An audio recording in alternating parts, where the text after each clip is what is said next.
Удивительно, как меняется отрасль и профессии с ней связанные. Пастух следит за стадом с помощью компьютера. А скоро, возможно, это будут делать дроны. Футурологи считают, что с развитием умной сельскохозяйственной техники даже трактористы наденут костюмы и сядут за ноутбуки, чтобы контролировать процесс высадки растений, орошения и сбора урожая дистанционно. Появятся новые специальности – агрокибернетик, биохакер, сити-фермер. Хотя, может быть, они уже появились. Об этом сейчас поговорим с нашим гостем. На связи ректор Башкирского государственного аграрного университета Ильдар Габитов. Башкирский государственный аграрный университет был образован в 1930 году и в 2020 отмечает свое 90-летие. Ильдар Габитов – выпускник легендарного вуза. Он окончил механический факультет и остался работать в Альма-Матер.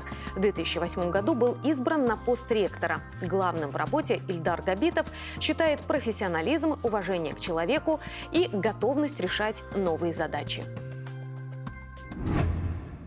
Здравствуйте! Добрый день, Ангелина. 90 лет существует ваш вуз.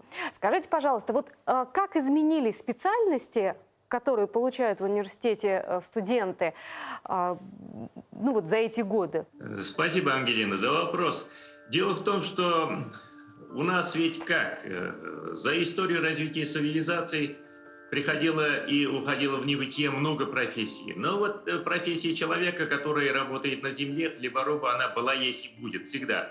Только меняются условия. Вот в вашем вступлении вы правильно говорите о том, что цифровые технологии, которые сейчас у нас в жизни, они уже в реалии и в аграрной сфере нашей экономики. И, естественно, агроном, он останется агрономом, но меняется несколько специфика его подготовки. Теперь уже не мыслим агроном без планшетника, без сводных данных по метеостанции, без точного земледелия, настройки. Но наверняка вы ориентируетесь на потребности предприятий, в первую очередь вашего региона. Вот какие специалисты нужны сельскому хозяйству Башкирии? Наиболее востребованный на сегодня специалист, вы не поверите, это современный агроном считается. Да? Но поступает, конечно, у нас средний балл поступления на агрономию больше 60, это ЕГЭ здесь. Но наиболее конкурсная ситуация сейчас складывается на факультете ветеринарной медицины, по ландшафтной архитектуре, по инженерным направлениям, это по землеустройству. Вот, направление, тоже относящееся к переработке сельскохозяйственной продукции, это пищевка, будем говорить, переработка того, что производится на полях, растительной продукции, животноводческой продукции, общепита. Потому что каждый человек, мы как минимум 3 раза хотим вкусно поесть и качественно, экологически, будем говорить так. Вот вы сейчас сказали про вкусно поесть. Я сразу мед башкирский вспоминаю.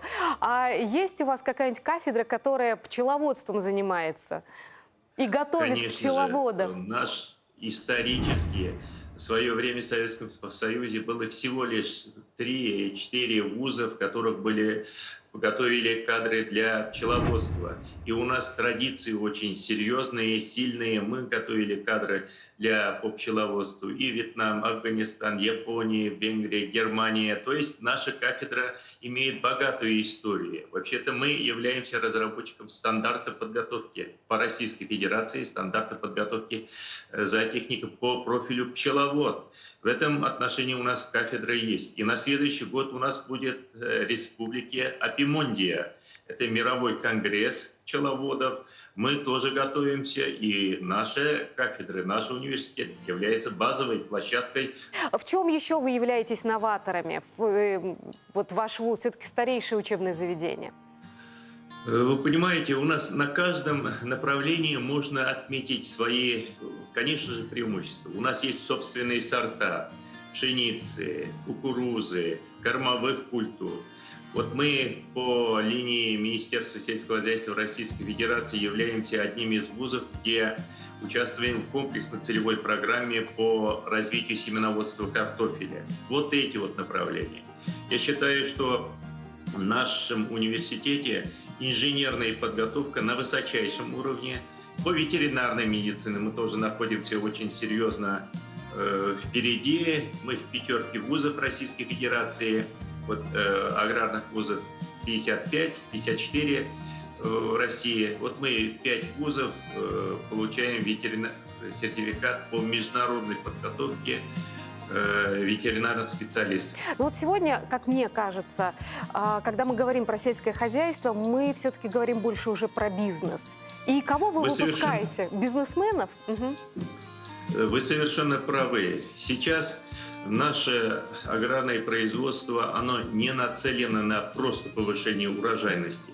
Мы должны учитывать то, что выращивать то, что дает экономические выгоду при условии сохранения всех экологических показателей. Поэтому мы и учебные программы упор делаем с тем, чтобы увеличить вот юридическую и экономическую составляющую. Уже в завершении нашей с вами беседы мы выходим в праздничный день, день всех работников сельского хозяйства.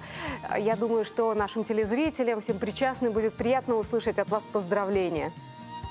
С удовольствием. Конечно же, уважаемые труженики села, коллеги, студенты, выпускники, от души вас поздравляю с нашим днем, Днем работников сельского хозяйства и перерабатывающей промышленности.